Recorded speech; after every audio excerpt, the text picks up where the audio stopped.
everybody. Hello, hello. Welcome to Tabletop Tango again with Carl and my co-host Eric. Eric, yes. So the last time we put a video together, it was on Savage Worlds powers, details, going into each one and talking about it. And it went really long, about an hour and a half. And so we decided we'd split this sucker up right at the last minute on that video. And so here's the second, part 2 of Savage Worlds, going deep dive, descriptions of the powers, starting in the L's or the I's now. We got past the H's with healing. So any initial thoughts, Eric, before we dive right in? No. I mean, we're just getting into the nitty gritty of each of these powers. So, yeah. All right, Tell you how we were doing. All right, let's bring up the page, the pages of the book, and start. We're starting really strong. I feel like right now too. Yeah, we're on it tonight. All right, so. But I mean, as far as powers go, we're starting really strong too. Okay, because we're starting with illusion. Man, yes. What is there to say? I feel like very experienced. There's definitely people who know that like illusions are just powerful. Like they don't seem that way at first glance, like mechanically, but this is one of those open-ended powers that I was talking about, and I know you appreciate this too. Like they're just reward creativity. I mean, really, the world's your oyster. You know, you literally can make anything. I mean, it's not real, but you can make things that seem real, and you can make anything. It's so helpful in so many situations that I don't know. We could spend almost a whole mini episode just on illusions. I feel like. Yeah, there's a lot. I mean, illusions in any game system are really powerful if you use your creativity in your mind. And in Savage Worlds, illusions can also have an auditory component, which adds to their utility. Yes. And they're a tough one to disbelieve if you use the strong modifier too. For sure. But the duration is very short in Savage World, so that's something to consider. Luckily, there's no like modifier for other people, so it's just that one to keep it up. Here's another one where concentration is really strong, the edge that allows you to double durations, because you'll just get that much more out of the illusion. I would say, especially for the Savage World version, like, I mean, it's powerful and very diverse and flexible. There's not really a ton of obviously you can use it in combat, like, you know, causing a distraction or making the foes go out of their way or trying to scare them. But I feel like most of its utility is social situations, exploration, pre-combat, like setting up a trap or a ruse or something. Though in those applications, I feel like it's almost limitless what you can do. In combat, there's not a ton with how it's presented here. Well, but, and that's the funny thing is it's not. It's most utility is not necessarily in combat, but it uses more of that traditional duration. You know, the five rounds versus other ones which are more outside of combat. They have minutes, 10 minutes or longer. So it's interesting that its best utility is outside of that venue. Which, I mean, maybe your game master would not be a stickler for. You better go talk to that. You better send that illusion and set it and get whoever you need to fool there quick, because you only have 5 rounds. Hopefully they'll be a little more flexible with you, coming up with something creative. And there's a little bit of like it doesn't really talk about being able to move it, kind of, but I assume so. In the flavor text it talks about that. That's kind of up to your GM, but I would assume so. It is also limited in this to a medium blast template, which is big, but not like, there's not really any other modifiers there. Personally, as a GM, I'd probably allow some more modifiers to make it bigger if you want to, like a large burst template.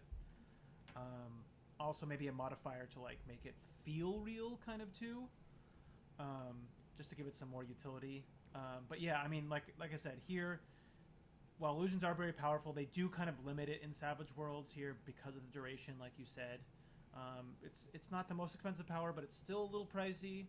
So this is definitely one that you want that concentration edge. So I love illusion powers. I'm still going to give this one a B, just because of the issues that you brought up and I brought up about the duration being limited and the size limitations. Sure. Like it. I mean, it's an open-ended one, which I love. This is still like a go-to power for me a lot of times, but just because of those limitations, I don't think it makes it an A power in that way. Okay, solid B. I'll go with you. Solid B on that one. Then our next one is spooky, intangibility. Yes. So this one's an interesting one. Yeah. I don't think I've ever actually ran into anyone who used it because it's a heroic to start with. It's and heroic. it costs 5 power points. So interesting. But what are your thoughts? There's not really any mods. I mean, intangibility is always kind of a really powerful. This again is very much a utility one. This has some combat applications, I guess, just because you can like become immune to most damage pretty much, but you can't really affect people either. The problem I have with this is that, like, yes, it's cool, and like, you know, it's cool for like definitely like stealth type people, like being able to go through a wall, right? That's like its biggest application, is getting through walls, I think. But like, you know, the burrow power can do that a lot of the time for much cheaper. Yep. It has much more applications. So I definitely think intangibility is cool, but I feel like it's kind of limited just because of that. Like, I probably would take burrow before I took this. I think this one's cost. got some interesting applications when you start talking about NPCs. Okay, like what do you mean? Well, that spellcaster who's tough and, you know, seems to be really taking it to the party, and as the party's just getting ready to, you know, treat him, you know, get past the minions. Oh, he just happens to have this spell, and suddenly he can walk through walls and get away and make himself immune while his minions try to dispatch the party. Yeah. So I mean, it'd be interesting in that form, I think, but that's just me. Totally, like I said, like I was saying, defensively it does have applications. I just feel like there's a lot of other defensive powers that, while maybe not as strong as just being immune to most things, like they have a broader application and are cheaper. So yeah, sure. I don't think this is horrible. I kind of give it. I was going to give it like a C plus. Yeah, I was in like a C. I mean, it's really just because it's so expensive, you have to wait so long to get it, and there's other powers that do it. Yeah, I give it a C because by the time you get to the heroic level, I mean, I don't know how it gets less interesting. If it was a little earlier, then it might be much more exciting to be able to get that. So okay, going to go with that as well. And no really arcane backgrounds really, I guess, necessarily benefit or not from this. But so yeah. And so so the next one we have is invisibility, which is Here's season. a big one. Yeah, we like this one. This one's very good. Invisibility. It's another one that has kind of a broad range of applications. Mostly, it has a really strong combat application. It has a really strong out of combat application. If you're into stealth at all, or just are interested in that, then obviously it's very strong. In combat, it also gives a really strong combat defense, even more so than deflection. Although with that caveat, if the creature you're fighting has some type of, can see through, has detect arcana, or has like a tremor, whatever. There's other sights or can hear you or something, then it might not be as good if they don't need to rely on sight. But because of that, it's really strong, and also for sneaking. The interesting thing about it, though, is that I don't think it's intended for, like, if you're in combat, I feel like, because they talk about that you see a translucent you see a blur. Yeah, you see a blur. So it's more like, it's not like that people can't see you in combat. The GM might allow it if you're not really doing anything, you're kind of sneaking around still. They might still go to that, like, notice actions, but if you start doing anything, attacking or doing anything, like other powers, then it's just going to be that minus to hit. You're not. They're going to know that you're there. They're just right. I think this is a 2-prong attack. You sneaking around in invisible, that affects the notice rolls with your getting close, and then once you're close, them counterattacking is at -4 or -6, depending on whether there's a raise or not. So it's a great. Yeah. It's expensive, but it's a really good power, and especially if you want to work with others, that +3 for each other target, that not inexpensive by any means. No, that's probably the most expensive additional recipients or whatever helping other people power that there is, I think. So here is again where concentration really really helps you out, because remember to sustain a power, I forget what the word is, but to make the duration double, you pay a power point and then plus one for each other person. So I don't know. It just gets it's just already so expensive that having an extra 5 rounds just makes it just way better. So concentration again really benefits. And then here's another one where really only gifted kind of works the best with this, because to get that you want to get that raise, right? Because that gives an extra plus -2. Because if you're going to cast it, right, you might as well get Go that all extra in. -2. Yeah, try to go all So- in on it. Yeah, -6. So expensive, Very nice. but yeah, I give this one, just because of the expense, I'd say I give this one an A-, probably. B+, A-. Okay. What do you Okay. think? Yeah, I was. I think it's got a lot of utility, so I was going to give it a Yeah. A, but I could see where that, just in the B+ range where that fits in for sure. Yeah, and Just that, because of the it's expense. Yeah. the expense, and that they can see you if you're in combat. So, and there's not really any other mods for that. So Yeah, it is not anyways. it is not as powerful as invisibility in other game systems Yeah. might be. Yep. So but it's still very strong, and a broad range of casters and can definitely benefit from it. yep, definitely. Then we have the old lightness and darkness, light and Mhm. dark. Yep. Yeah. I mean, it's novice and it's 2 points. So it's novice 2 points, duration 10 minutes. I think the light part, I mean, you can definitely get creative here. The darkness can definitely be like a fog. And here's again where this is trappings can definitely come in here, like fogs or illusions, or you're just sucking the light out of it. Darkness is a good way of just we need to get out of here. I'm going to throw down some darkness, but a lot of times illusion can kind of do that, or some other powers that can do that equally. So, but yeah, I would think darkness you get the most utility out of here. If you're in a medieval campaign, I guess the light is good. Although you can still have torches. Just I don't know. There's the yeah, I'm hands. not. I guess. mobile. I guess if you're Yeah. creative, this would be something that maybe you could find some interesting ways of setting traps using darkness, but Yeah. there's a lot of other ways of getting benefit for yourself. So, yeah. So Yeah, again, it's fine.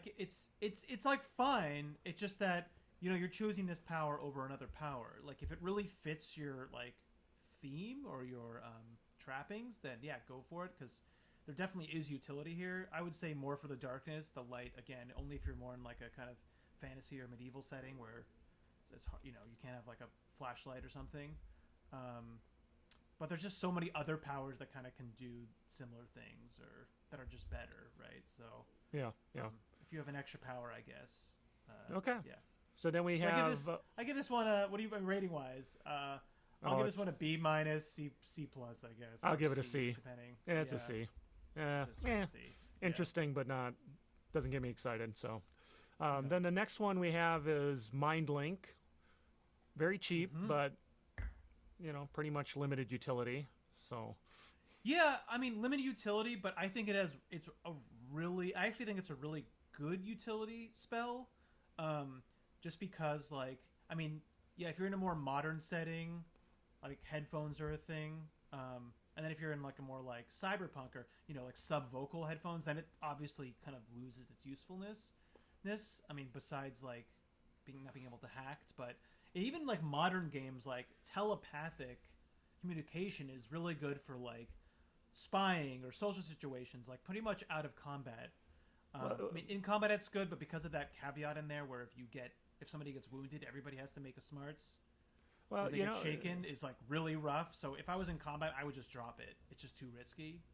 yeah. What I don't like about it is the range. Telepathy and be able to communicate is really kind of cool, but then it's smarts only. No. That's only activated, Carl. Once it's activated, it's a mile or 5 miles with the raise. Well, that's what I'm saying. You can't. Absolutely right, but Yeah. you have to see your buddy to link them, be Yes. with him, and then they can go somewhere else. Oh, I get what you're saying. It's Yeah, not like, you see them and you're just like making a message to them. Yeah, From far it'd be away, much yeah. cooler, I think. Now, I guess, look at the points. It's 1 point, but I mean, it'd be much cooler if it was like we have a way of communicating. Because you mentioned, like, for example, radios and stuff in the modern world. Yeah. Well, I don't have to come up to you and plug each other in before you wander off and I call you up.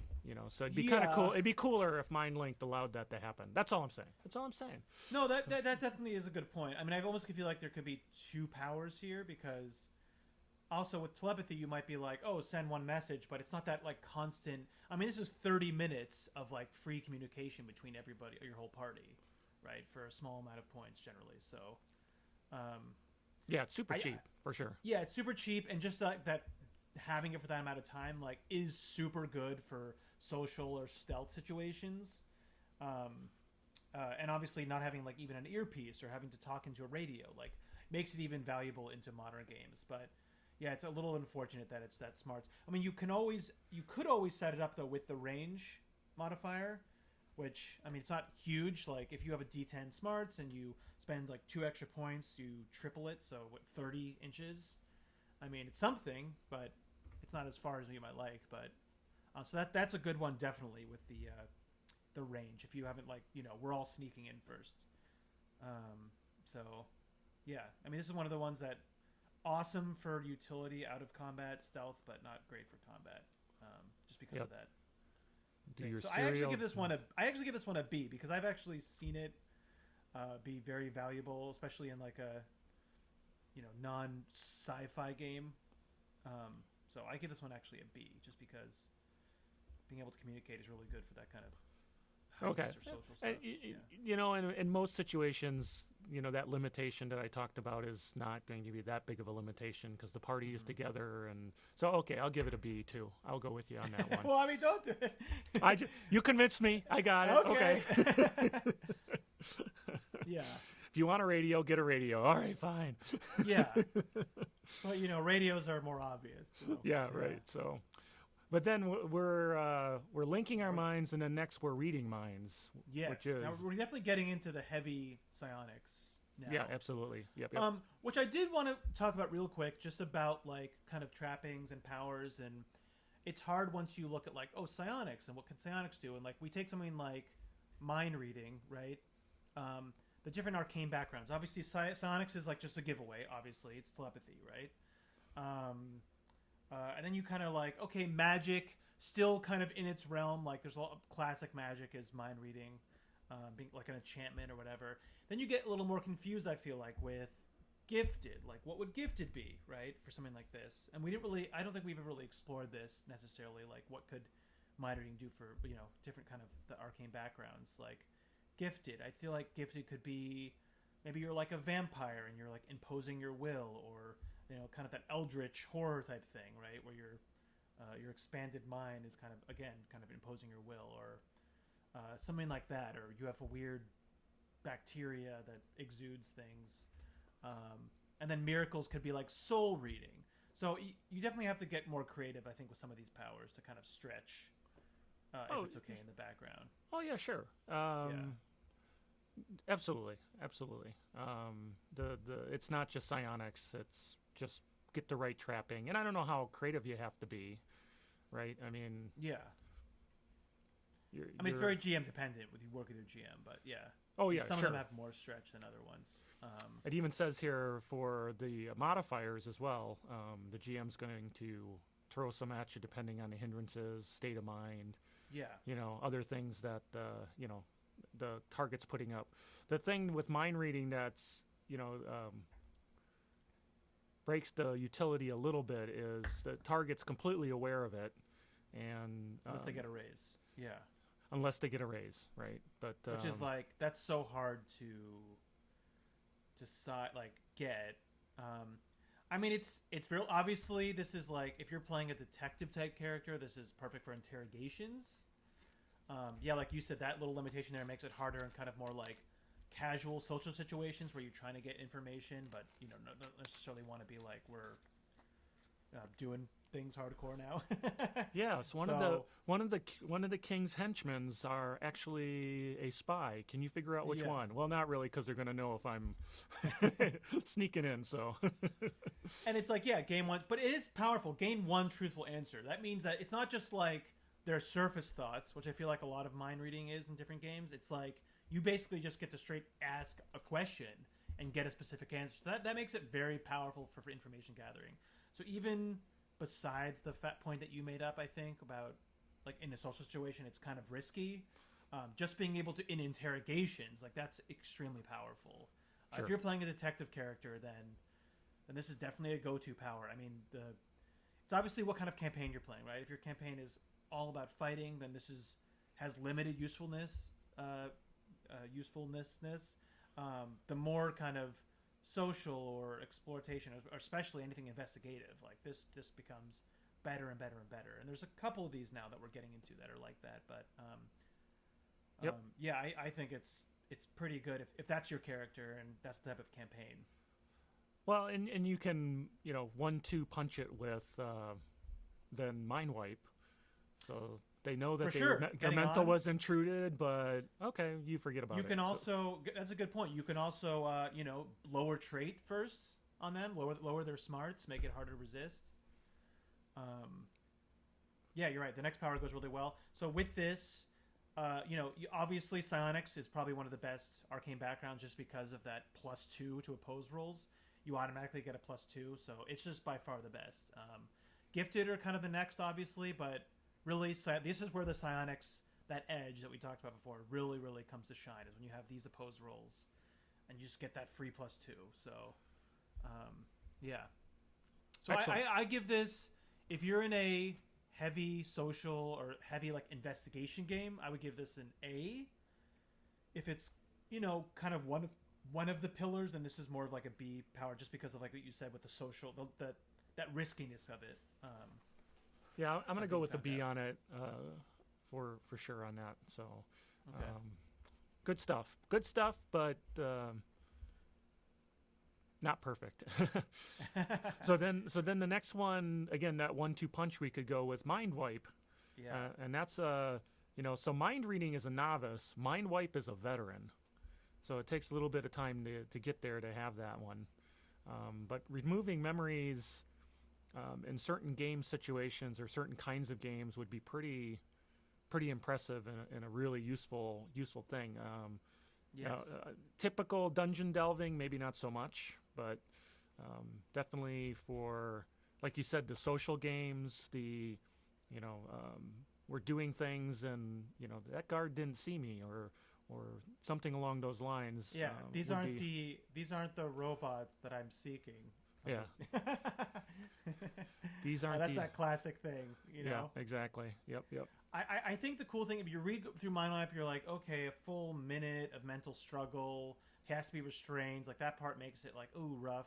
But then you just look at the modifiers and a fast cast of +2, which makes it expensive. But when you need to use it like in a tense social situation or exploration or even combat, I can actually see this in like a combat situation, like if you're creative enough, kind of like wiping somebody's memory of like, oh, that's their, like they met that person or like their ally or something, or that you did something so they're confused why they're even fighting. Like you can be a little creative with it too in a combat situation, but obviously this is mostly for exploration and again, for interrogation. So if you're a detective type of character, this is perfect. It can help you get out of the fire if you mess up sneaking. So I think this is a really cool power, but it is very expensive. And being able to I think the coolest part of this is the edit modifier, that you can actually change the memories, which then gives it crazy applications. I mean, you can straight up be like, it wasn't us we weren't the ones who stole your thing, it was our like enemy who stole it. So you can really actually like, this has broader applications than just we messed up and wiping it. I mean, this really, you can set up some really fun traps. You can set up some really cool political stuff where frame other people. So I think this is almost an open-ended one just because of that, because you're like, can straight up change people's memories, like, is crazy. I think yeah. I think any campaign where this is something that people can use, I think the court systems and and eyewitness testimony would go right out the windows, Oh don't my you think? god. Yes. Yes, for sure. So with those modifiers, this is expensive, but I give this an A power. I just think it's really cool. It has a lot of effects, and you can be really creative with it, and it can really benefit from creativity. So That's pretty cool. I'm gonna give it Yeah. definitely a B plus. It's okay. you don't really get to use it until you're way up there, and Yeah. by then there'll probably be you'll be in the stratosphere of social interactions and the kinds of things that you're doing, and so probably very powerful. Yeah, you've definitely gone through a big part of the game. Again, this is where psionics shines. It's an opposed role. You know, you just get free +2. So I mean, anything opposed. If you're going to like a lot of these opposed type of games, I mean, you just want that. You want to be a psionic, pretty much. So Okay. no, really, a lot of these that we've talked about, there really hasn't been any limitations that really make sense. Light and Darkness you could do, one of them. I could see with Mind Wipe, and also Mind Reading. Both of those I could see being like a touch power. Sure. Yeah. To make it a little cheaper. Although I would say with, you're saving 1 point, but I almost don't think it's worth it just because you lose that, having to actually come up to somebody to, get rid of their memories or change the memories kind of messes up stuff in social situations. You got to do the Spock thing The to Vulcan, make it work. yeah. So, yeah, you could do that limitation, but I don't think it's worth it, really, honestly. Yeah, I didn't think it was. Because I didn't even think about it because I couldn't even fathom doing it, to be honest. But yeah. so just to save a point. Okay, so then we got object reading. We're just continuing with this social and detective things. I mean, object reading, where the other ones had more social applications, and with my might had just more applications. Period. Object reading is purely a detective investigation type power. I mean, it's just purely that, which makes it limited, but it's so strong. And compared to other games where I've seen similar spells, similar powers, this one just is better just because you can go, over years you can skip around. It's not just one thing. It's skipping. So it's extremely strong. The strong modifier makes it so you can hear from the items, just all the way from beginning of its creation. That makes it crazy. Yeah, and you definitely, as a GM, you got to be thinking on your feet when somebody decides to cast something and say, "Yeah, what happened to this 100 years ago?" It's like, okay, it wasn't part of my plan, but now it is. So, I mean, yeah, this is, even in a game that you only have investigation some of the time, this is just so strong for that. This is by far one of the best investigative powers because, objects are everywhere. And, besides questioning the person, you can just grab, if they have a favorite knife or something they carry with them, right?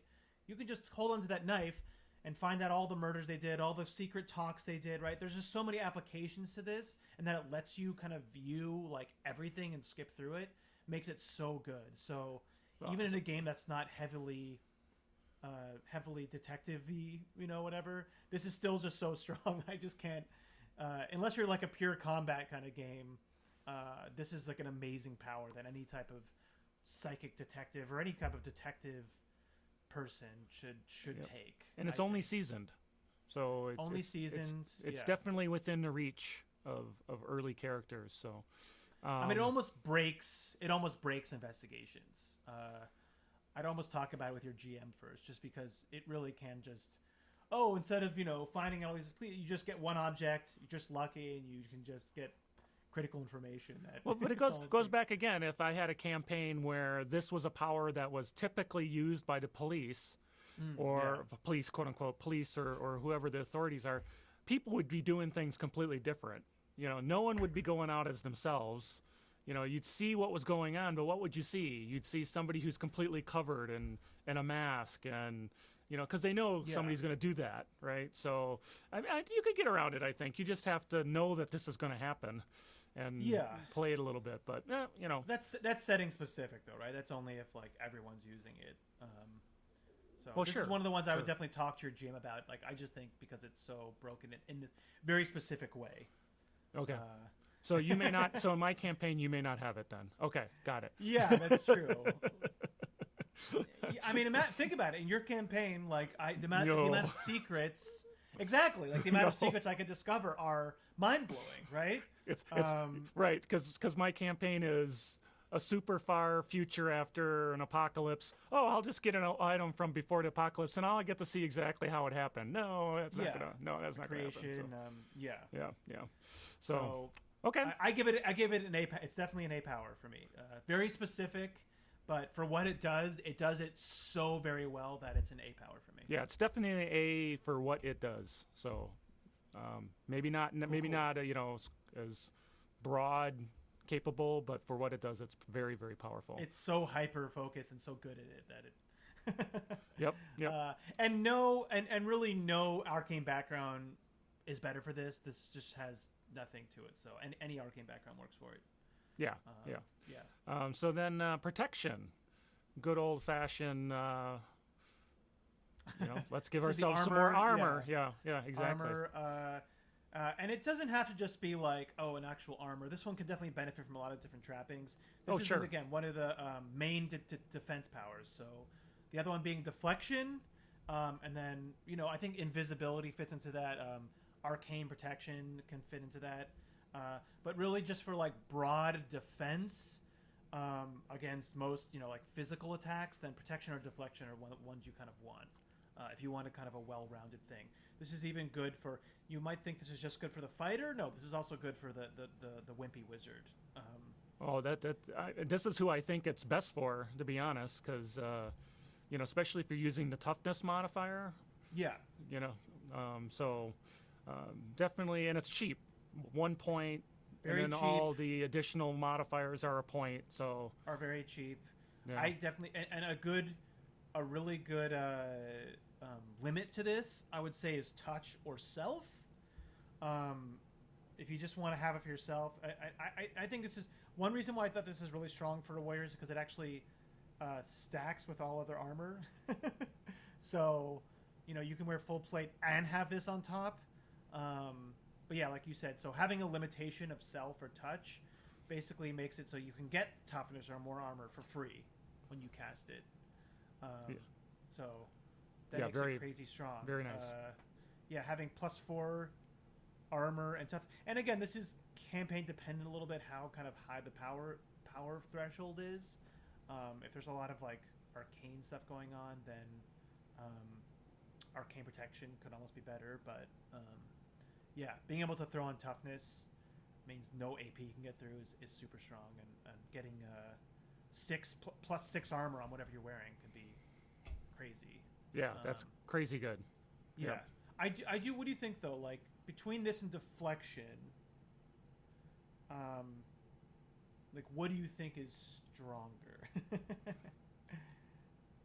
This is a tough one. I don't know, but I think I'll just say I think deflection is stronger. Just because those minuses, just not getting hit at all is better, because then you don't have to worry about acing. Getting ace on armor.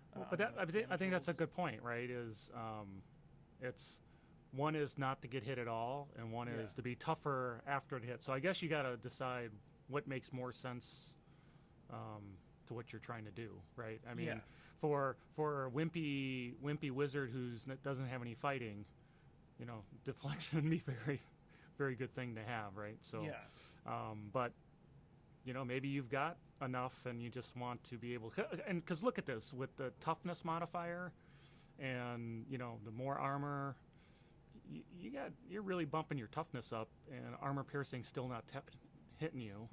So I mean that might be, they play together very nicely, let's just put it that way. They do. But you'd be hard pressed to do both in a combat at the same time, because it's just like action economy wise it's not great. So I mean, if you really want to like min-max or optimize, I guess is the better word for this, then I would almost say like stack what you're doing. Like if you're like a heavy armor kind of guy, then choose this one. right? I mean, Sure. if you have a shield, like you're already kind of getting defensive. But just like if you have full plate +4 or more futuristic things, and you're adding +6 on top of that, I mean that's like crazy, right? Yeah. If you're kind of going with like combat acrobat or dodge, and having a high parry, then deflection might be better because those all kind of stack too. So, almost like doubling down on what you're already good at. Yep. Is probably the best. So I think yeah. I think you gave yourself your answer. Which one's better? It depends. Yeah, it depends. So yeah, obviously this is combat only. Trappings can definitely have some effect on this. So, so I think wizard is magic, and the wizard edge actually really benefits here, just because if you're like, well, and there is environmental protection, but if you're like ice armor, right? This is ice that grows up all over me. Then if somebody's doing a fire attack, hopefully your GM will give some bonuses for that, or vice versa. So I think if you're talking about any arcane background here, then here's where like the trappings come in for this one. So Yep. I give protection, I guess an A-, B+. I still think deflection is better, but it's a solid. I think most people should have a defensive power, just because it's good to have. Because Savage Worlds is deadly. You can't pick your favorite child, So I'm going to give it if deflection's an A, I'm going to give this an A. So okay, got it. So now we're going fun one, Carl. Puppet. Veteran, 3 points. Rightly so, veteran. I mean, mind control is what this is. It's called Puppet, but it's mind control. Is very powerful. They've definitely toned it down, I think, from the last edition. Yeah, I don't remember what's in the last edition, and I didn't take a look at that one. So yeah, I'm just remembering from and this one, so just getting. I mean, while mind control is strong, they definitely nerfed it. So if you just get a normal success with this one, they won't actually attack. It says people they care about, which is obviously pretty subjective. If they're fighting with other people, like that could be people they just kind of fight with, or people they care about. So that's pretty subjective and up to the GM. But that is kind of a big nerf, that just getting that basic success. Obviously in combat, wanting to have somebody fight going on your side, not just getting them out of the fight, but getting them on your side is what you want out of this power. Because there's other powers that just get people locked down, right? Well, so yeah, you have to get a raise for that to happen.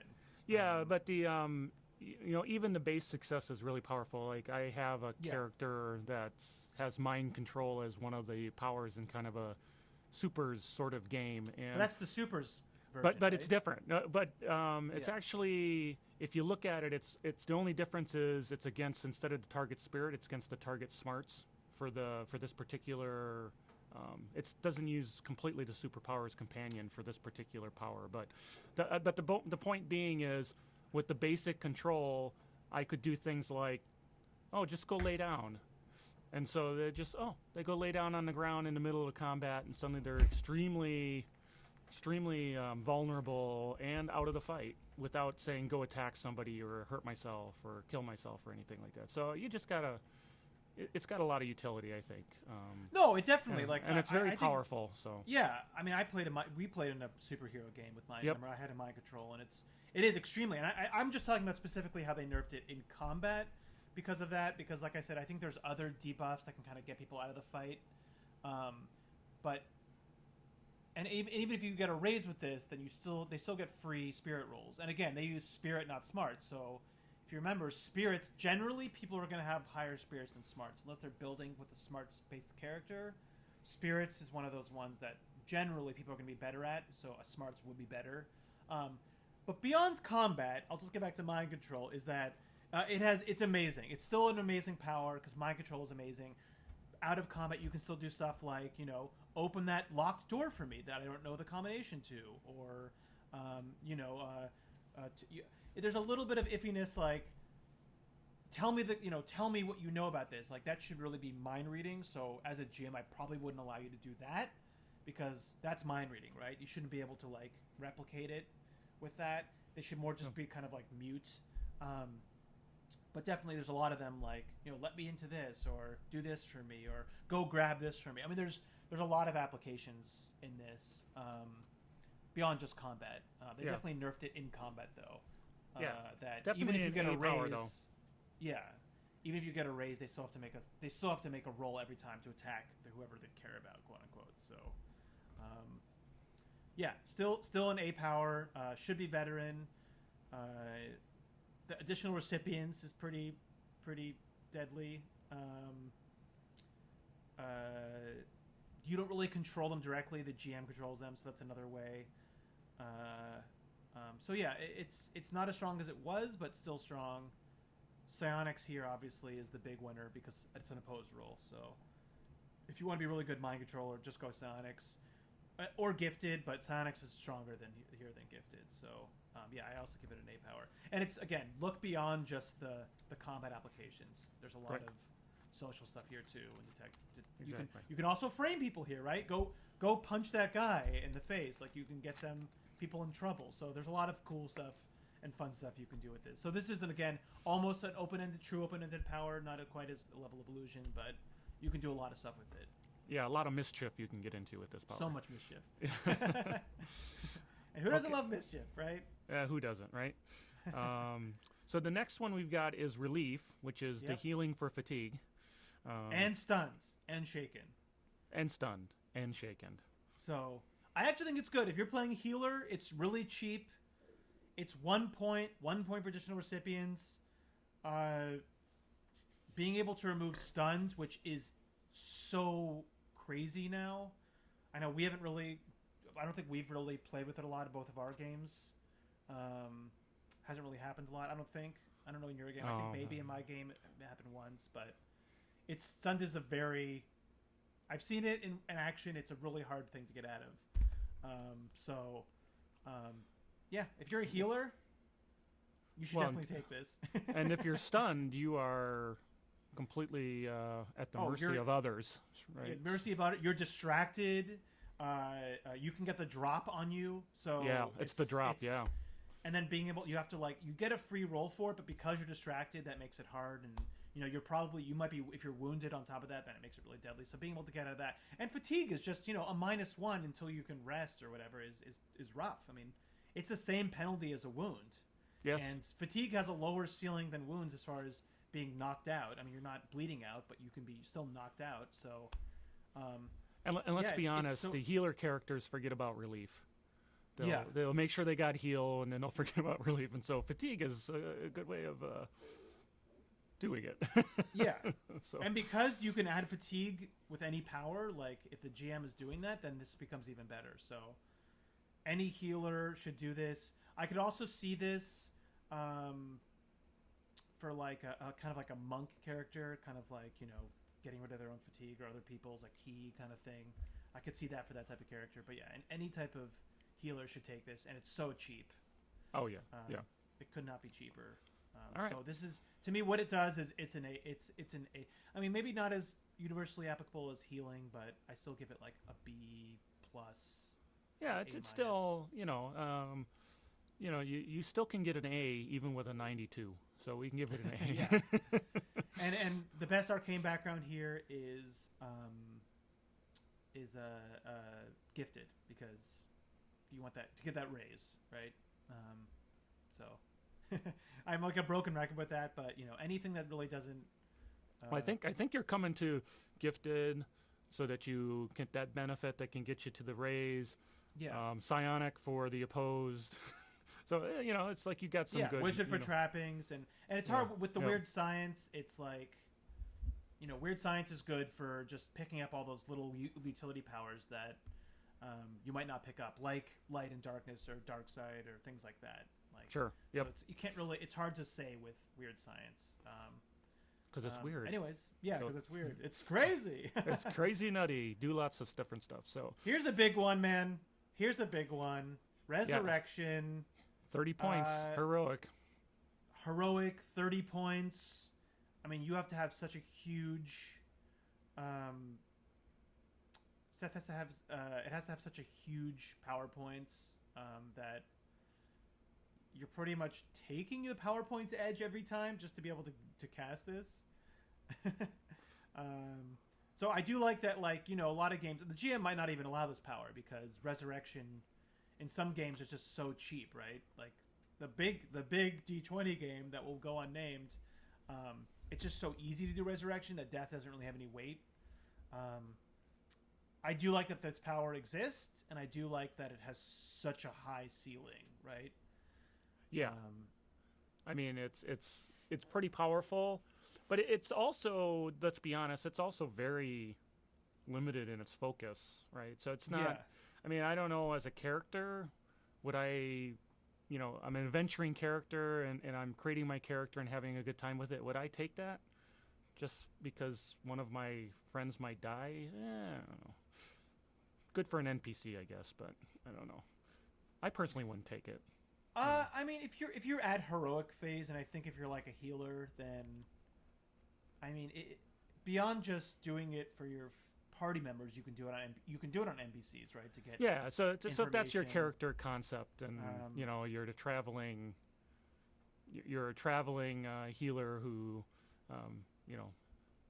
can raise the dead. I mean, I guess I could see that, but wouldn't be one that I would take generally. So okay, cool. So, some of the weird things about it, I think, is that where it talks about the body and pulling the spirit back to it for 4 hours.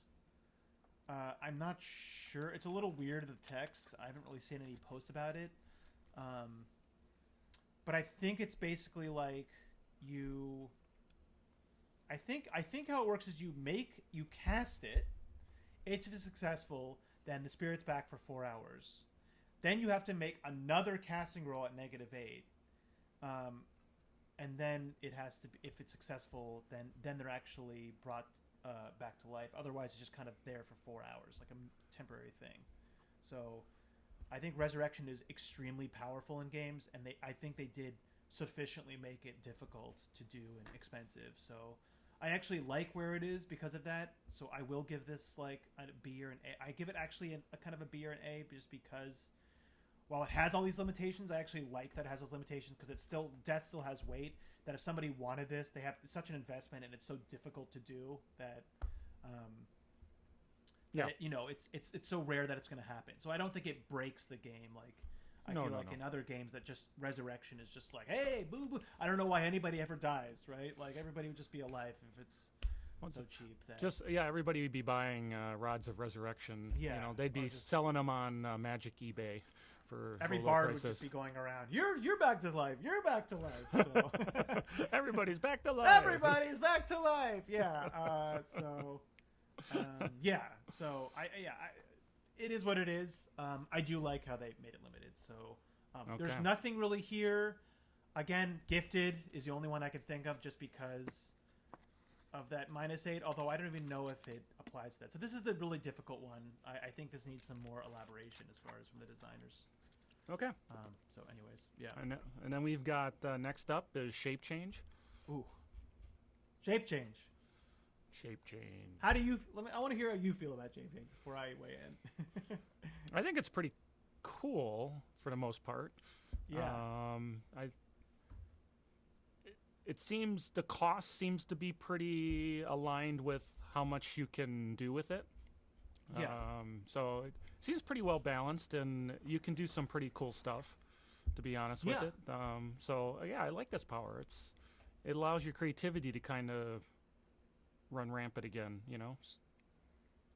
Yeah, for sure. I mean, like shape changes to me, like not specifically this power, but just in general, shape change is just always one of my favorite kind of powers. I just think it's awesome. And in this, it is very cool. There is some things that are little limitations, but I think the thing with shape change is that it's another almost like an open-ended power. It has a really broad breadth of things, of applications. Can be really good for combat. It can be really good for out of combat. A lot of stealth or investigations, or just getting into places. So really good for a stealth character. Besides just like the kind of druid natural person. Being able to turn into a little bird and fly into somewhere, right? Like undetected, pretty much. So the duration is a little difficult. Again, here's where concentration really helps. The only thing I would say about it is that as of now, there really isn't that many creatures in the core Savage Worlds, and unfortunately, they're so slow with coming out with companion books. And I wish they would come out with a bestiary. I mean, I don't know why I honestly really don't know why they don't do that, just to have like more creatures, both fantasy and I know they're waiting for the fantasy book to come out with fantasy creatures, but there's still just not that many animals, right, in the core book. So the thing with this is I do feel like it is much more limited. I mean, there really isn't that many animals, just period, that are in those different size categories. Well, I feel this is another working with your GM, because typically, you go into, like, if you're prepping for a game, one of the things you might do is you go into the kind of the basic creatures that are already in the core rules, and you use that as kind of a basis for building out other creatures, kind of with that same stat block but modified. So I would think this would be hey, GM, I want to become this kind of animal, and it's like, oh, well, this animal is similar to this other one. Okay, you can become that, and just work that way. So, and the core book, I feel with SWADE, they did a very good job of GM tools of allowing you to create creatures somewhat easily, not as easy as the race ones, but the GM can definitely make creatures. That they have the tools in there. So, and we'll talk about that in a later episode. Yeah, exactly. Yeah. But yeah, shape change is really cool. Like I said, it's really good for combat. If you're like a weak wizard, turn into a grizzly bear. Well, why not? Especially if you're in a fantasy game, then turn into a dragon if you can afford it. That's insane. If you can afford it, yeah. Yeah, I'm actually in a game now, another game, a bi-weekly Savage Worlds game, and I can turn into a drake, and it's awesome. So, nice. Yeah. But yeah, it's the duration is extremely limited. I think that's where the main and because there's not a ton of creatures, especially if you're not in a fantasy game, because a lot of the creatures in there are fantasy. So as of now, I actually give this, while this is usually one of my favorite powers, shapeshifting, I actually give this a B right now, just because of the kind of limitations, the limits on not a lot of creatures in there and the very short duration. So I give it a B because of that. Yeah, that's a good point. Those are really good points. Short duration, not a lot of choice right now, but it's powerful and useful. So yeah, B seems a reasonable place to be. Yep. Again, I think only gifted here really matters because getting a raise. So right. Trappings really don't really matter with this one. Either does anything like that. So then we have sloth speed. Oh boy. Pretty. Oh boy. You seem very excited. I don't know. I mean, I feel like this is another combo buff debuff. I think these combo buff debuff powers are just crazy, right? Like boost lower trait. I think this is another one that just has so many applications. Especially with all the modifiers. Let's talk about it. Let me scroll down and show them all. Yeah, show them. Show those beautiful modifiers. I mean, starting out, this is all about speeding or slowing up people. Where you think, oh, that's not that cool, but sloth. We'll talk about sloth first. Sloth is slowing them down. I think this is a better buff than a debuff. Agreed. Just because, the cool thing about it though, if you get a raise with sloth, then it actually creates an action for them to move. So this can really shut down people. And it does have the strong modifier. So remember, I love debuffs with the strong modifier. I think anything with the strong modifier is better than things that don't have it. So this has the strong modifier in it, which makes it that much better. So you can put other, casting modifiers on it. So you could put the hinder on this and make people even basically can't move at all. So if you have people running at you and they only have melee weapons, and this is an amazing debuff. Although they do get to make a free thing on their turn to get out of it. So that's where the strong comes in. What is your thought on sloth? I think it's like you said, it's really, really, I would say, useful in where you want to keep at range against the target, and so really good to have your casters be able to slow people from getting into melee range while you pick them off, for sure. Yeah, I agree. I just think because of that opposed part of it, you could rely a little too heavy on this debuff, and it's not going to happen. Yeah. So and this is like, I think we should say that this is better for games that don't have guns, right? Because if most of the people you're facing have guns, then they really don't need to move that much to get to you. So The sloth part is definitely better in a kind of medieval or fantasy, whatever style game where there's just less ranged weapons. This is the one other thing that sloth is good for is that chases, right? If somebody's running away from you, then this is another really good version. So it's more than just stay away from me. It's also we need to catch somebody. But I feel like the real meat of this power is the speed, is the buff, which is crazy. And again, the movement part isn't the part that you're really looking at here. The movement's okay. I mean, obviously, if you have melee people or you're trying to get somewhere, then the speed part is strong. I feel like the biggest thing about this is the quickness power, the quickness part of it. They've kind of wrapped quickness into this power now, so just from that, this makes it one of the best buffs in the games, hand down. That you can ignore a one multi-action penalty. That means people pretty much get a free extra action is crazy, especially with the additional recipients. Yes. That you can make a bunch of people faster. So just hands down, if you want to do any type of support character or buff, then this is one you want to take just for the speed. And then the sloth is kind of just icing on the cake, right? What do you think about the speed? No, I think I'm in complete utter agreement. That's why I originally said I think the speed part of it is much more interesting. With quickness, being able to ignore that multi-action penalty, and then if you've got those combat folks who already have ways of making themselves have multiple actions at less penalty, now you get maybe all three for nothing. And it's pretty cool. I think that's definitely. And then with the speed itself, even the ability to close quickly on targets, who think they're set up for success. Even like you're talking about with firearms, people think that they're at range with a good speed and the right, setup. You can close that distance pretty quickly. Oh, yeah.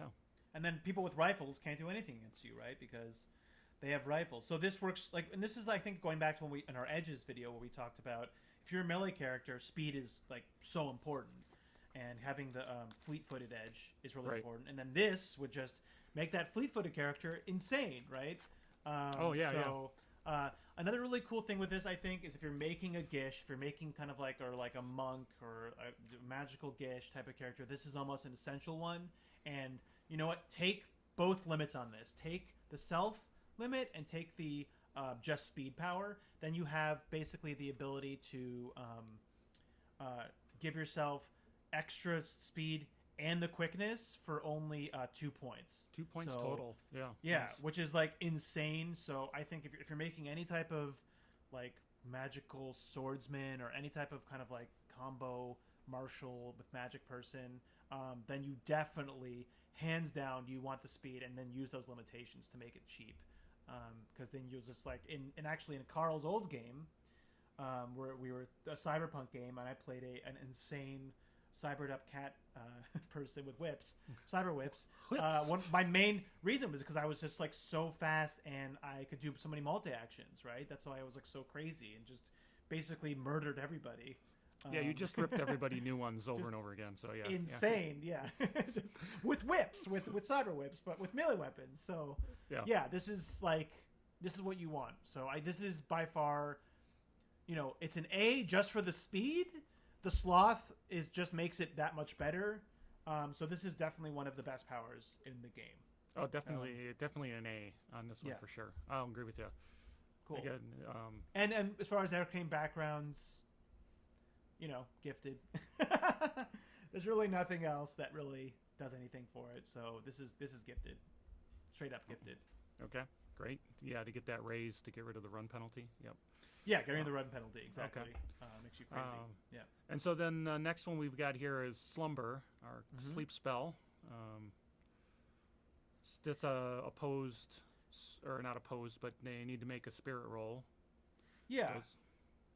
So if they have the raise, it's the -2. It's one of those. So, I mean, it's okay. Obviously, getting somebody asleep is just they're out of the fight unless they get woken up or somebody shakes them. So I'm and then personally you can not curb stomp them. Then you can curb stomp them too. Yeah, so. you can definitely set it up for somebody else. I just think there's so many better debuff powers The area effect does make it good, but that there's no strong modifier here. Again, I look at debuffs. Any debuff with the strong modifier just makes it so much better. Because when you want to debuff somebody, you're spending not only your power points, but your action, your turn, on debuffing somebody. You're not, causing damage. You're choosing to debuff that. You want to make sure it really goes off, and this kind of makes it hard to do that. So, again, I just think there's better debuffs out there.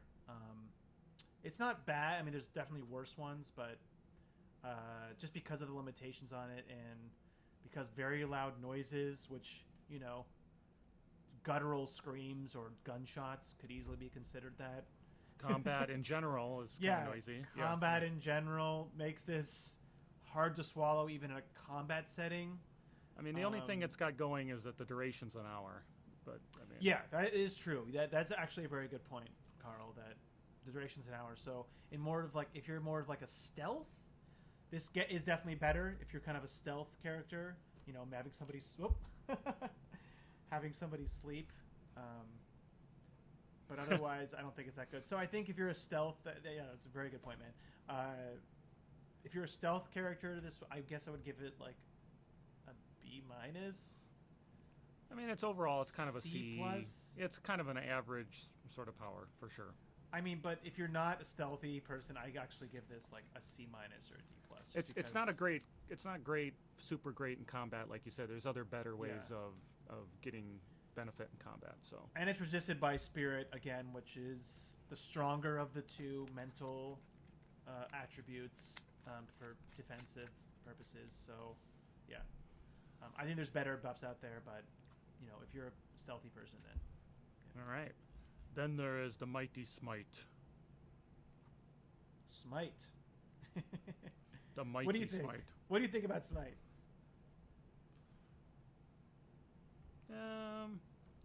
It's nice to have the damage increase, but it's only +2. If you don't get to raise then it's got to be on a weapon of some type. So there's a lot of kind of limitations to it just to get an extra 2 points of damage. Okay. But it's still good. I mean, there's nothing wrong with it for sure. No, it's. I definitely think obviously this is, unless you want to buff your party members, this is really good for like the Gish again, or any type of person who's mixing the fighting. That darn magic. Gish. He's got a lot going on. He's got a lot of good powers for him. So yeah, they definitely put it in there. I mean, I do think even though it has that limitation of here's where it's really good. If you're in more of a modern game and you have guns, boom. It says affects one entire magazine.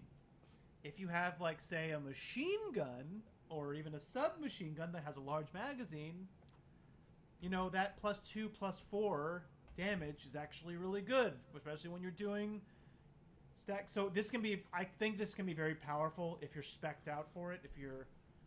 I feel like ranged definitely better here, and especially in a more modern setting, this is extremely strong with guns.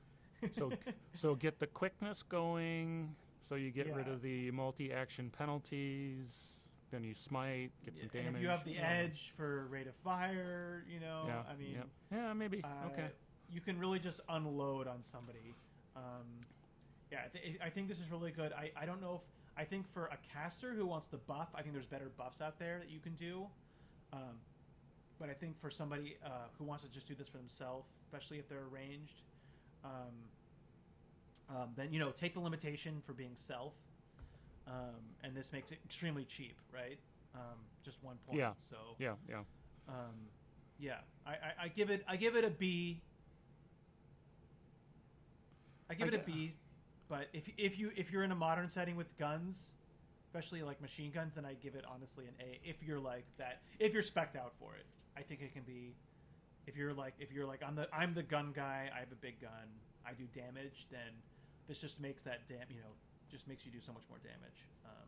Yeah, and I think I still think +2 damage still doesn't excite me as much, but okay. But you think about +2/+4, like getting like you just getting from shaken to 1 wound, right? Could be.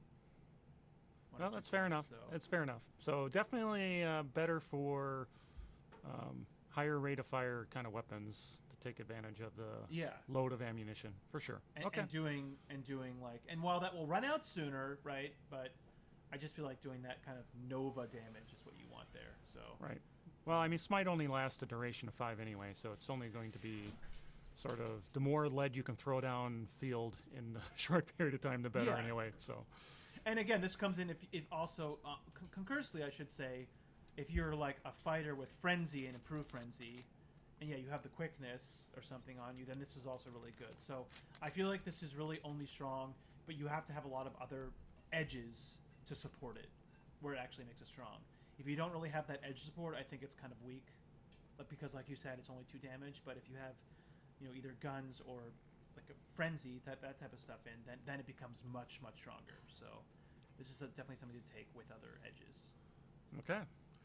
Then comes ventriloquist. I mean, sound silence. So this is an interesting one. What are your thoughts on this one? Yeah. I mean, this is obviously for that infiltrator type character, mostly. I do think that here sound is any known sound or voice, so that is illusions, right? Yes. That is a form of illusions. I mean, you could just take the illusion power and do the sound modifier. That's just more expensive. So I actually think this is better than you think, just because of the sounds. I might even just take this and do a just for the sound part. So I actually like this a lot, especially if you're into if you're kind of doing a trickster or a stealth character, just because it's like a cheaper illusion to do sounds. But it is a little limited, right? The sound the silence part is a little tricky, because it's like, do you do it on yourself? Do you do it on the enemies, right? Because if you do it on yourself, you also can't hear. So that might make it easier to sneak up on you as well. The cool part is the targeted, where I guess where you can kind of do silence. So Well, just maybe you those can, specific people can't hear, silence but- some kind of warning alarm or something. But though Yeah. a loud shout is, I mean, is an alarm considered a loud shout? Okay. Maybe there's something there. The only thing weird about that is that, like, yeah, wouldn't they notice they can't hear things, like other things too, at the same time? So I honestly just like this for the sound part. The silence part, I think, is a little too tricky. Okay. So it's a cheap illusion, right? So Yeah. I do find it hard, though, to like give up a power pick for this. So Yeah, I agree. just because I like tricksy, if you're doing kind of that like tricks, or you're doing a stealth character, I would give this a B-. Otherwise, this is kind of in that C. Yeah, it's kind of a C power. C category. Yeah, C power. Yeah. Okay. Um, Then speak language. Depends on the This- campaign whether this Yeah. is useful at all. But you nailed it so on the head there, man. what more is there to say? I mean, it's Yeah, this is definitely for, like, I feel like fantasy games. This is what it's for. If you're not in fantasy, this probably isn't good, unless you're kind of doing like a Indiana Jones, like, globe-trotting investigation thing, or like, like that kind of thing, like all the different cultures that you might need to read, or yeah. I mean, it might be useful in kind of a modern setting where if the languages become part of it, and it's not everybody just speaking English, right? yeah, So, if you're not just yeah. like in one, like America, right? Well, there's other people who speak languages, but generally, you're getting by on just English. So yeah, very campaign dependent, like you said.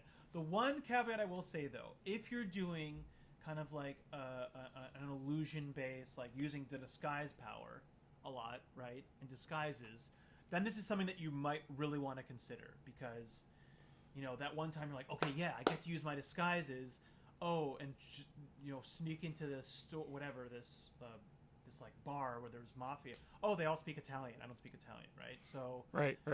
even if they speak English, they might speak Italian to somebody else who's there. So like you said, it's very campaign dependent, and it still is to that point. But I do think if you're playing like somebody who uses disguise power and disguises just in general, then this is something that you strongly want to consider. Okay. So it's hard to rate, right?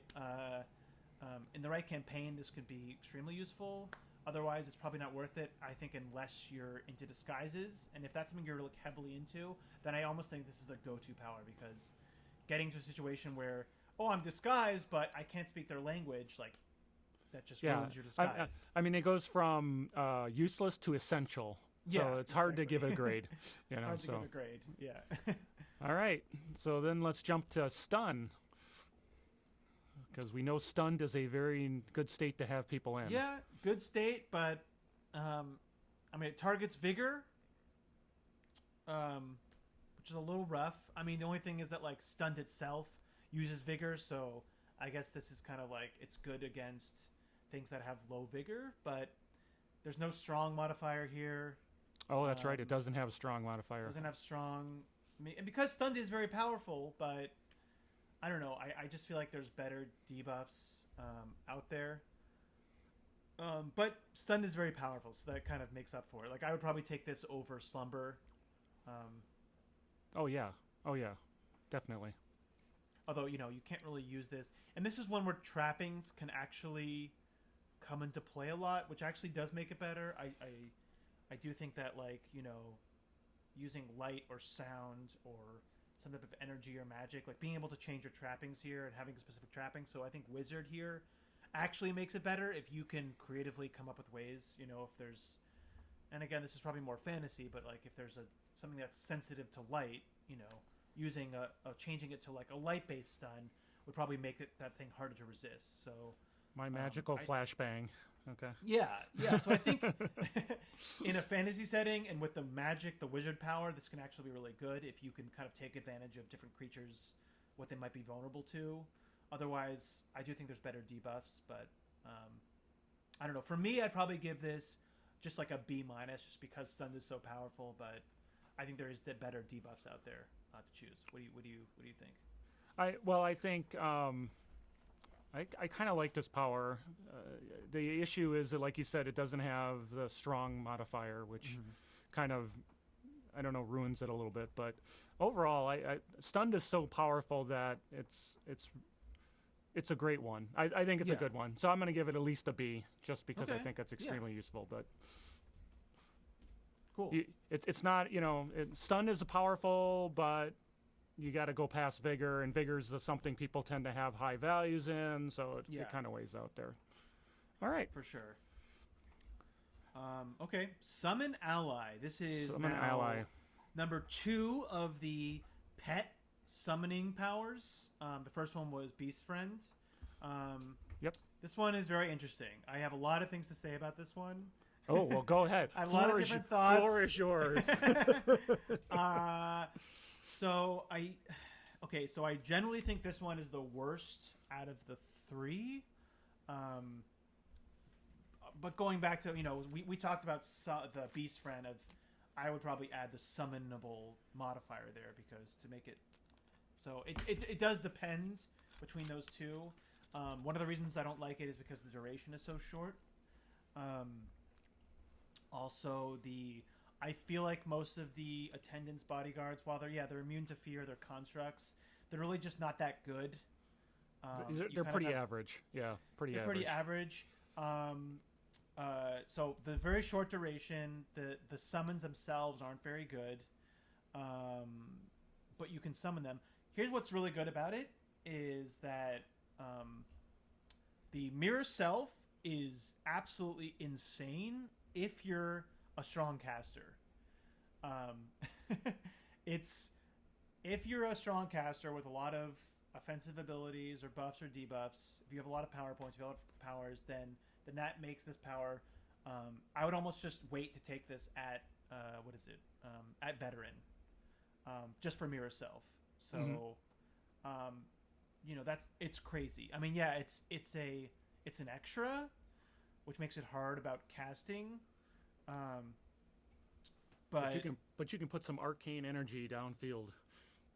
Yeah, just being able to double the amount of power points that are there, and just even though it's one step less. So again, I think this is for somebody who's like has a lot of power points and has a high arcane skill, then it's definitely worth it just for mirror self. And this is something that you want to cast at the beginning of combat.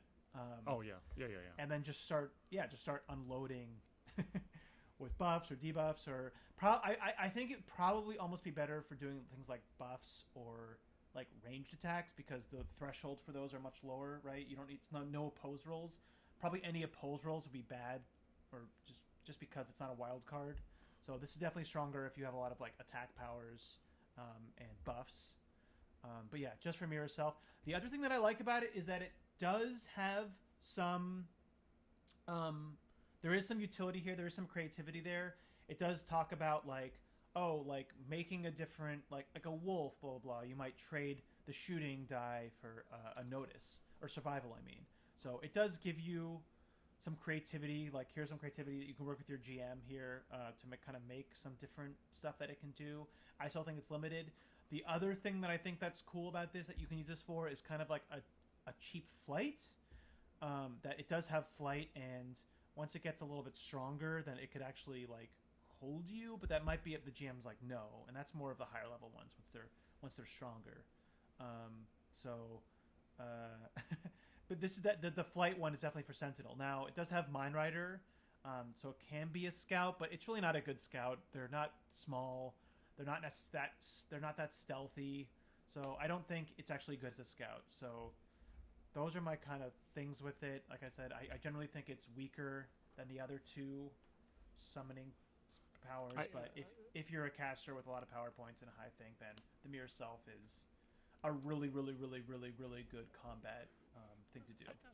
I think to your point, this would not be a power, even though it's a novice, it's available at novice. It would not be something that I would take until I get something that's got a little meat. Yeah. You know, which probably would be Mirror Self. So wait till Veteran. I mean, Bodyguard.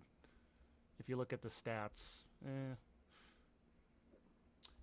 I mean, yeah, it's got first strike. Yeah. Okay. But I agree. It would not be something to take at the early stages of it because it doesn't have as much oomph. Yeah. Unless you need someone to carry your gold around, and so then you can get an attendant. But again, it's the duration. It's only 5 rounds. The good thing about Beast Friend was that it's 10 minutes, right? And the other one that we'll talk about later has different durations too. So it's really the duration that kills it for me. Yeah, sure. Is that surely. It's so low. As far as arcane backgrounds, I mean, we got to give it to my man Gifted here. Although because with the raise, you can make it resilient. Which is cool. That makes it a little bit better.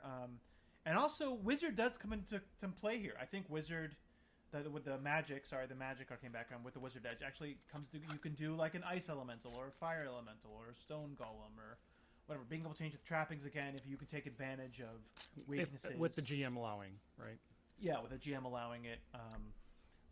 That's another strong one. So which you might not think of, but yeah, for me this is probably a C or even a D power until you get to if you get to until Veteran, and if you're like a wizard with either like a lot of buffing or a lot of range attack powers, then I almost think it becomes an A attack power just because it's really strong. I would not use Mirror Self for a melee character though. If you're like a Gish, because it's an extra, it's going to get destroyed. Right. No, it's definitely good for, like I said, throwing a lot of power points downfield or buffs. You know, or buffs. Anything that, like you said, is not opposed. Like opposed, yeah. Yeah. Okay. I'm going to put it in kind of that C until it gets higher level, then it gets a little cooler. All right. Awesome. Then we got telekinesis. Good old-fashioned telekinesis. This is another one. This is for me. This is with illusion as far as open-endedness. I think you can be extremely creative with this. You can just manipulate the game world, right, in so many different ways with this. It's a problem solver. It can be used socially. It can be used in combat. So I love telekinesis just in general, and I think it's awesome here.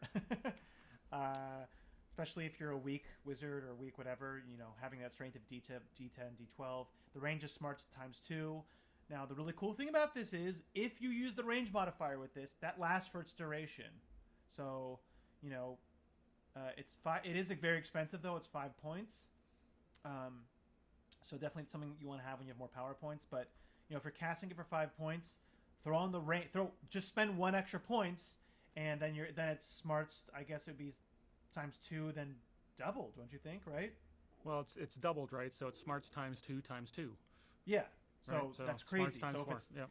10, that goes to 40. Or if you just do 2 more points, that goes to 60, right? I think. So yeah, that's one to definitely consider with the sort of modifier. It's just a fun. It's a power that Yeah. you can have a lot of fun with. Again, let your creativity. I want to pick somebody up and drop them over here, or let's pick this guy up and set him we didn't over even talk out about of the that fight. part. So Yeah. Bashed into walls, dropped. Falling damage is crazy. I mean, you can pick up just the combat applications of being able to pick somebody up directly is crazy. Being able to pick up objects. Yeah, I mean, D12 isn't like super strong, but you can still pick up things, drop them on people. You can steal things. I mean, just like you said. And then the second coolest thing is the tools part, where you can actually wield tools, including weapons. So yes. this might be a cool thing to do. Is like you have a big warhammer or a sword or something.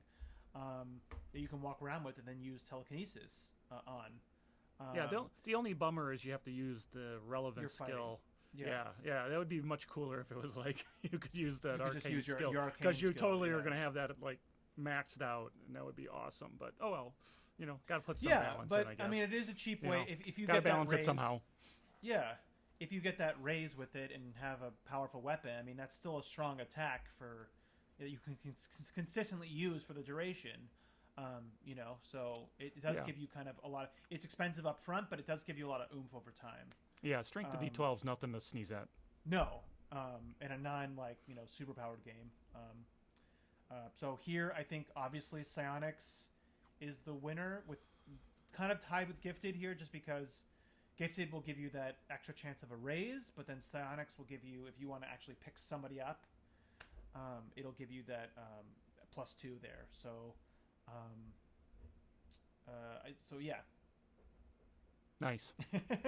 Nice. Anything else that you want to talk about it? Or? No, I like this one. I like it. It's an A. This is an A power for me. It's just even if it wasn't like had tons of power, it's just so much fun. So yeah, so much fun. Like I said, I love when I'm putting together my powers, I definitely want at least one power that's kind of open-ended. I just want something that like I can kind of use in just so many situations, and in combat, out of combat. I mean, this just gives it both. So any power that can give you stuff to do with it in combat and out of combat is like gold for me, because sometimes you're playing a bunch of combat and sometimes you're playing a bunch of non-combat, and having that be used at both is really fun. Yeah, absolutely. So. You don't want to be completely useless.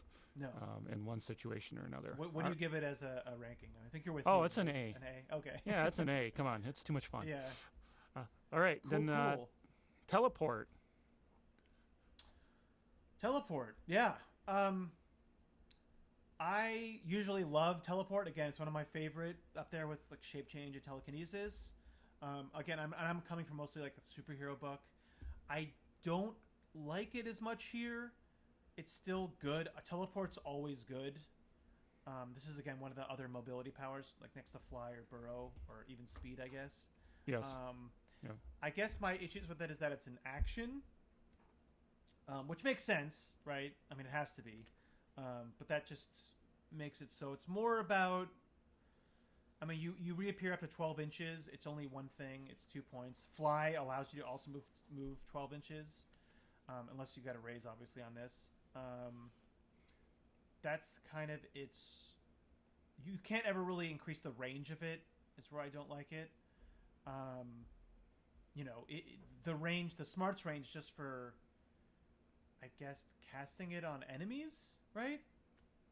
Oh no, that's a touch attack. No, so it's got to be a touch attack if you're. I'm not sure what the range is. I guess it's maybe for the additional recipients. Probably. Probably. Because it gives you that range of 12 inches. If it was based on the range of the spell, and you could increase the range at least, just at the very least, with, like if it was like ×2 smarts, right? And then you could use the range modifier, that would be better. But just because it's kind of locked at 12 inches isn't great. Yeah. This is one that would really have benefited from some gradation. Yeah. As you add points to it, like kind of like heal, right? Heal had, I can do something much more if I add some more points. 12 inches is sort of limiting, but if as you get more power points and you can spend them, now you can go further, or now you can do some more interesting stuff. As it is, it's sort of limited. Yeah. And this whole teleport foe, as it has to be a touch attack. Oh my god, sucks. That sucks. Yeah, I was gonna get to that. That oh, I'm sorry, I jumped sucks. ahead. Oh no! Go ahead. I'm just saying that was also something I wanted to touch on. You're totally right. It sucks, man. I mean, you want to tell us why it sucks so much? Well, it's a multi-action to start with. Yeah. So I mean, and you have to touch them, right? You have to touch them, which turns it into a casting, and touching is now a multi-action, and you have to touch them. So come on. But I also mean, like, you have to be next to them. You have to be adjacent. It's not like you're a caster. You want to like. I want to hang out next to big guys who are going to hit me. Yeah. Yeah, exactly. And it's like, and it only gives you 12 inches away, or 24 inches with the raise. So I guess 24 inches, like with I can't remember off the top of my head about fall damage. And obviously, yeah, teleporting somebody into like, I mean, a trap or some type of hindrance or some type of environmental thing, right, is good. But with 24 inches, you're not going to be getting them into the volcano, right? So it can be strong. Like, it can actually be like an insta-kill, which I think is why they're kind of doing it. But that the chances of that, like, that you're in that situation, are so limited. And like you said, it's a touch. And it's spirit, so... Another spirit. Again, strongly. Yep. I'm with you, is that I still think it's good. I mean, teleporting is always good. There's just other things that can... burrow can get you through walls. Fly can get you kind of the same speed, pretty much, and last for longer. I do think that the main draw is that it can get you away without a free attack, right? That is a benefit, for sure. So if you're like a weak, like people will know in other games, like being able to teleport away from things. Okay. Or through things is really strong. But with all the limitations here, it makes me sad that I almost want to give this like a C+. Yeah, it's definitely the B- category. For you? It could be Okay. it could be so much cooler with could just be a couple cooler. of tweaks. Couple of And tweaks I would would be say, so much cooler. like, if I was doing it and I was running this, I would absolutely add, modifiers. And they would be expensive, but like, maybe like 3 or 5 modifiers for a mile, and then like 10 for 10, across the planet. Something that, like, if there's resurrection in this game, right? At 30 power points? At 30 power points, you should be able to teleport for like a good amount of power points, and maybe with like a big negative modifier, like you've never seen it, or if you've never been there before, it'd be a -4, right? So something like that, I would definitely, absolutely allow that. So I think this is one of the ones that the GM should probably add stuff to make it better. So yeah, as it stands though, I give it a C+. Yeah, it's not. Again, there's so much more that could bring brought to the table with that one.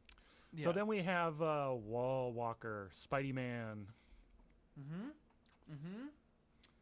2 points. It's too expensive. 2 points. It's 2 points, and its duration is 5. Like, no. Like, I'm sorry. Like, Wall Walker is a cool ability, but it should be cheap, right? It should last longer. I mean, Fly is 3 points, I believe. Let me check that before I look like a big old fool. Yeah, Fly is 3 points. It has the same duration. I'm sorry. Between the two, what are you choosing, Carl? Well, I take Fly any time of the week. Yeah.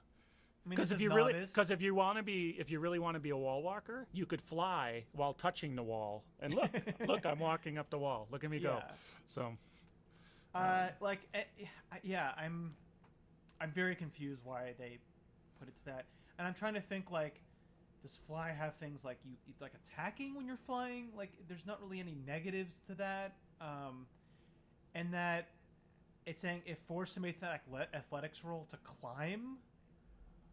Like, why are you making any type of it's just athletics roll to climb? I thought it gives you the ability that you don't have to climb. That's like the whole point, right? It says recipient to walk on vertical and horizontal surfaces. So, and then also you need. By the way, it's half your pace, just for getting success. So, flight not only gives you Boring. same duration, it gives you 12 inches of movement. This would likely only give you 3 inches of movement unless you got a raise. So, I mean, this is a D power, I think. I was gonna say this is one of the few low D powers on the list. It's definitely down there. I just can't. I would say, like, if your build, you can justify it. I mean, the only thing I could say is that you make it a self power to make it 1 power point, but you could also make fly self. So I just really can't get my head around this. No. At all. I mean, it's a novice. It's a novice power, but what a waste of a novice power. and I just feel like, you know, you'd finally get to, like, yeah, flight is veteran, which sucks, but, like, you know, you can't get rid of a power and get a new one unless your GM said, okay, yeah, replace Wall Walker. I don't know. So. Well, but you make a very good point. I mean, fly takes a while to get to where you can, you know, get it. So, in my campaign, I let you have it right away. So yeah, we did Born a Hero, which is a rule where you can take edges without requirements, and that actually applies to when you take powers, which we probably should. I don't know if we ever mentioned that in the original one, but that's more of a setting rule. But yeah, it's more of a setting rule. Yeah. So I got flight right away. Yeah, I guess it would be so hard for me though, being like, I know I want flight. And then, well, here's Wall Walker. I guess I'll take it now. I don't know. It just doesn't make... I just picture Wall Walker as a spell should make you somehow superhuman Wall Walker, right? You should be able to go your normal pace and run up the wall and do all sorts of interesting stuff. It should only cost 1 point. It should at least have a much higher duration. At the very least. So if I was doing a game with powers, I would absolutely tweak this. Okay, awesome. Final power. Oh no, sorry, no, I lied. Now don't Warrior's forget Gift. Zombie. You're No, that's Zombie. That's what I was excited about. Warrior's Gift. That's what I was skipping. Warrior's Gift. Yeah. You talk about it. Warrior's Gift. Tell me about this power. Well, I mean, the whole point of it is to give a single combat edge chosen by the caster to a recipient. So, I mean, there's not much more to say. There's a lot of variety of...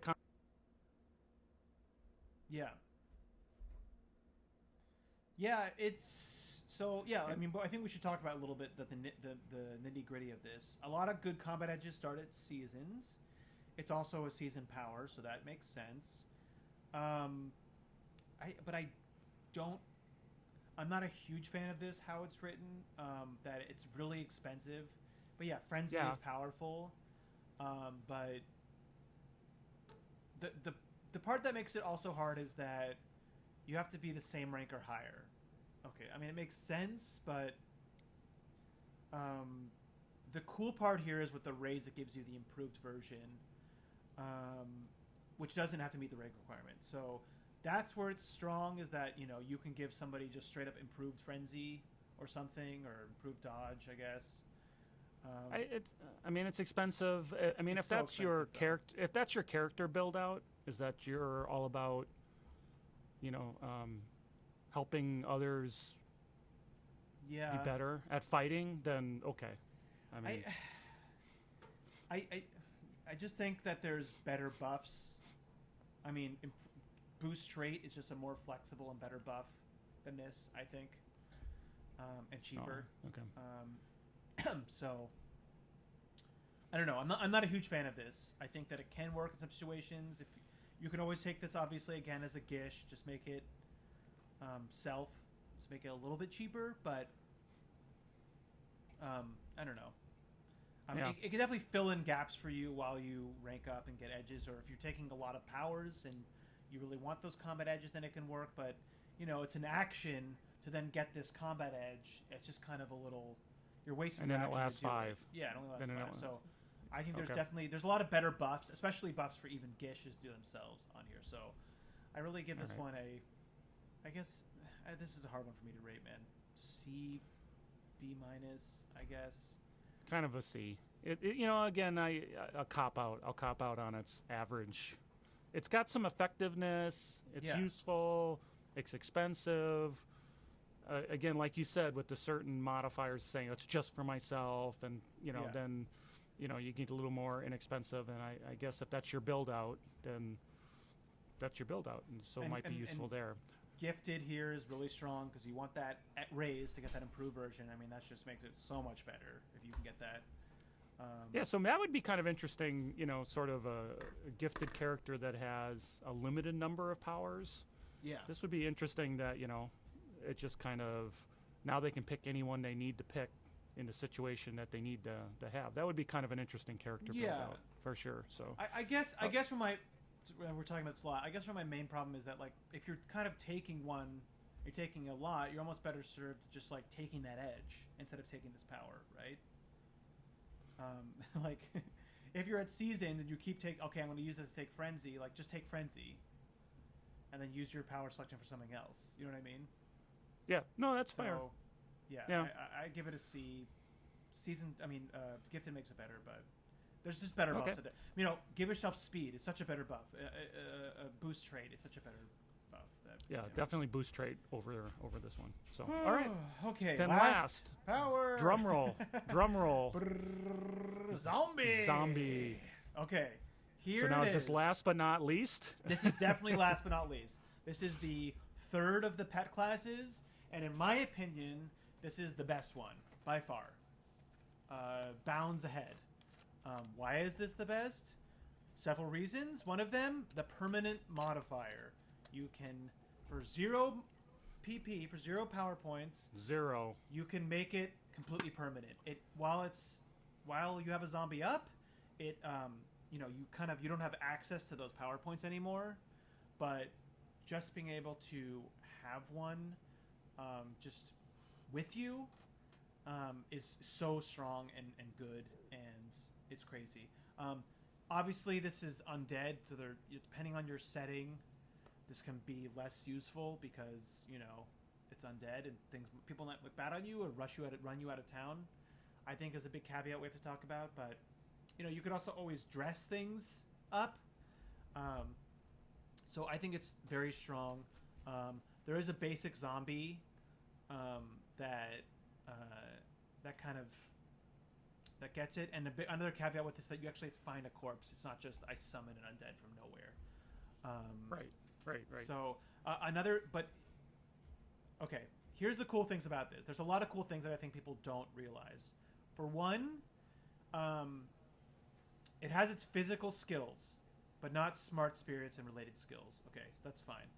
Physical skills. What are we talking about here? I mean, besides fighting, I've been in a game where I had the zombie power, and we needed somebody to. This was a Rifts game, and it was like, oh crap, we don't have anybody who can pilot this giant robot.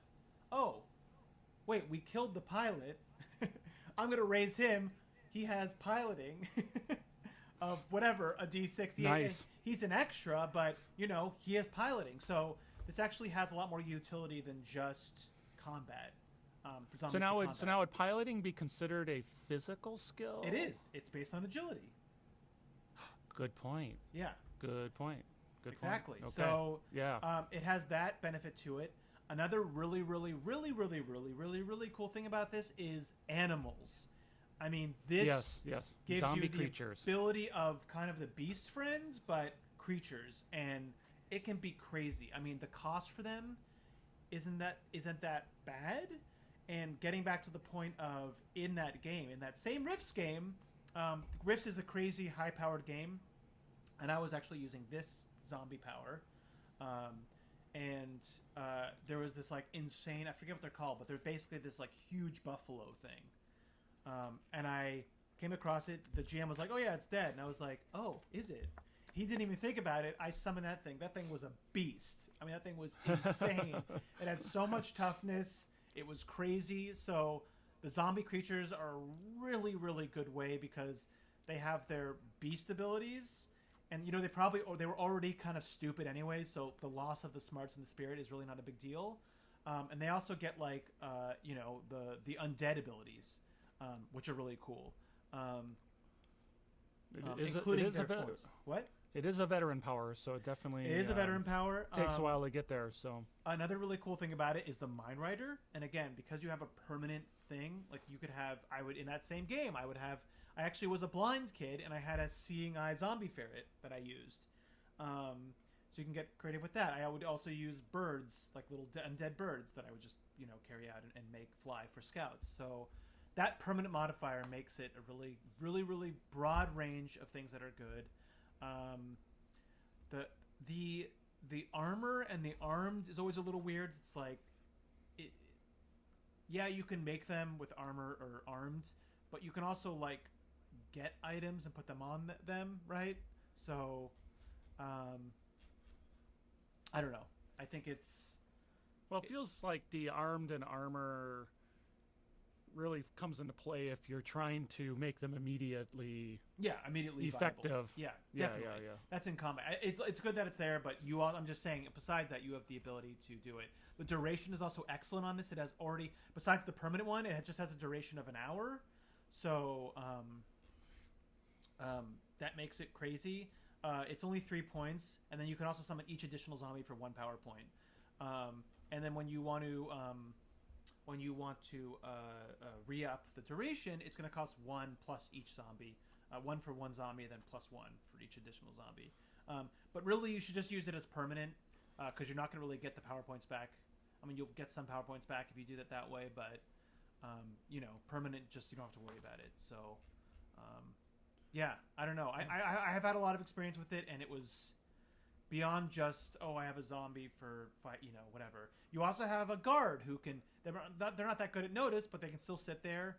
You also have somebody who can just carry a bunch of crap. I mean, just because it's permanent opens up a lot of things. And you can stay at their house over the weekend. That's dark. Weekend Bernie them, just exactly. Weekend Bernie would be great because I don't know. So like I said, I played a necromancer, so I definitely got a lot of use out of this. But again, this is going to be very dependent on what people view for necromancy. I mean, even if you're a good one, people might look down on it. Can you hide it? So that is obviously the main drawback of this is that the zombies are obvious, and then how that affects people around you and makes you a target. So maybe that's where it's very powerful. It seems extremely powerful and useful. That's probably the balancing, the part that balanced it out, even though it doesn't spell it out here. It doesn't spell out, what people are going to do if they find you or whatever, but because, again, that's dependent on the campaign and what kind of game you're playing. But, yeah, it's a great power.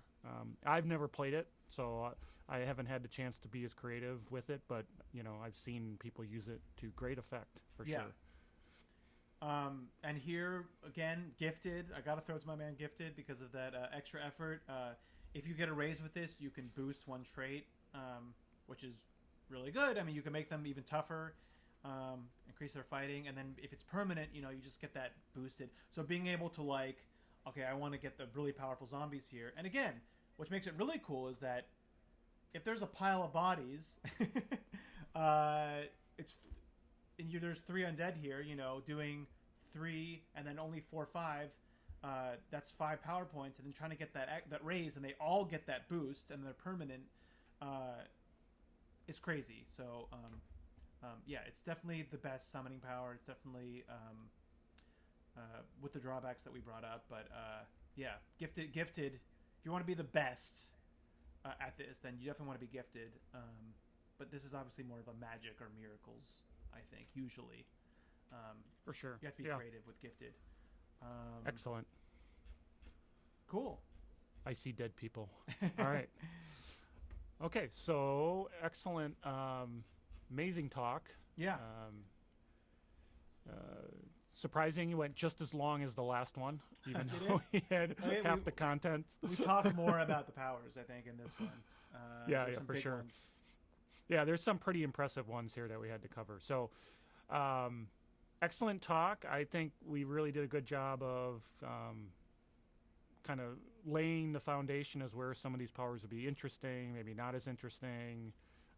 I hope that didn't dissuade anybody for, remember their characters first. So if it's more interesting to take a power that's not as optimal because it matches your character better, yeah, then go for it. Yeah. Right? I mean, Definitely. none of the powers are completely useless.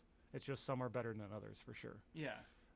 I mean, a few takeaways, I guess. If you want to be a really good buffer, look for debuffer. Look for those strong modifiers to get the most out of it. Yep. You know, I think if you're very new to this, and because it's, you know, I think people aren't really used to, like, well, other games, yeah, you can pick your spells, but this is like, there's so much more creativity here about designing your actual powers and your trappings of your kind of complete power set. But I definitely think it's fun to have kind of a balanced power set. So, you know, always look at a defensive ability, just because, you know, you don't. Savage Worlds is deadly, and having a way to mitigate that is really good. And having an open-ended power is just something that you can apply in most situations. Is really, really good. Yeah, that's a good one. It's good to think about how you make your character rounded. Yeah. Right.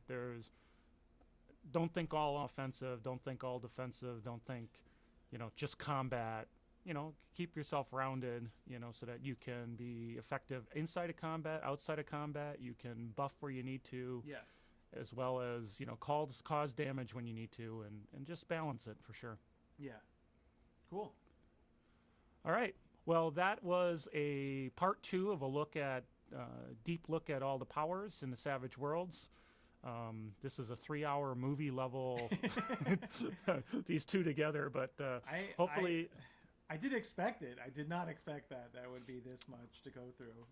I did not as well. So obviously we started the last one without saying this is part 1, because I don't think we thought it was going to be a part 1. So hey, I appreciate everybody watching.